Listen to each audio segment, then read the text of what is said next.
Passons maintenant à la région autonome ouïghour du Xinjiang où un garde frontière assure son travail depuis plus de 50 ans. À 76 ans, comme chaque matin, Wei Deyu commence sa journée à la frontière avec le lever du soleil. Il y a 52 ans, Wei et ses camarades sont venus à la prairie Sarboulak dans le nord-ouest de la Chine, dans le nord du Xinjiang. Depuis, ils assurent la surveillance du territoire national. Ici, une prairie aride entourée de désert. Il n'y a rien à manger. Au début, il n'y avait même nulle part où s'installer. Il n'y avait même pas de maison au moment où nous sommes arrivés. Nous avons donc creusé une maison sous terre et utilisé 2 sacs en guise de porte. Il n'y avait pas assez à manger. Nous mangions des enveloppes de blé noir.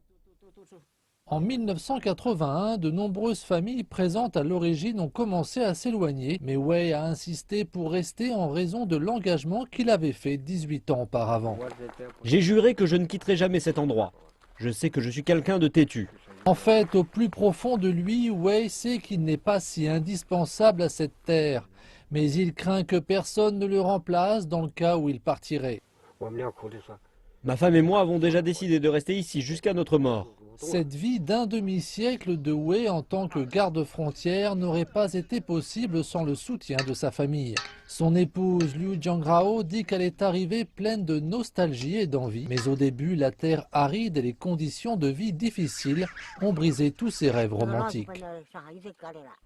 Une fois, j'ai vu un loup attaquer notre troupeau de moutons. Il a sauté à la gorge d'un des moutons et j'ai crié. Cette expérience m'a vraiment effrayée. Encore jeune et apprenant à se montrer forte, la jeune Liu Jinrao reconnaît avoir une fois pensé à fuir. J'ai fui une fois, mais il m'a rattrapée. Il m'a dit de rester avec lui pendant encore 3 ans. Puis il rentrerait à la maison avec moi. Mais Liu Jiangrao ne s'attendait pas à ce que ces 3 années s'éternisent. S'adaptant peu à peu à l'environnement difficile et comprenant davantage son époux, Madame Liu a ensuite élevé 4 enfants. Je lui ai dit de se sentir libre de faire ce qu'il voulait. Je serai toujours présente à ses côtés, je ne partirai plus.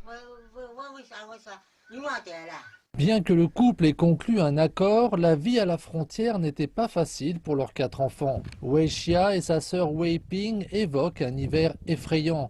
Elles ont d'ailleurs appelé cet épisode un test de vie et de mort. L'école se trouvait à 30 km de chez moi. J'étais vraiment épuisée, je ne pouvais pas faire un pas de plus. Il faisait si froid à l'époque. Mon pantalon était gelé et j'étais pétrifiée. À vrai dire, à cette époque, je haïssais mes parents. Mais alors que les enfants grandissaient, ils ont commencé à comprendre l'amour de leur père pour cette terre. En août, la 3e fille de Wei est même revenue à la frontière et a décidé de vivre avec le vieux couple.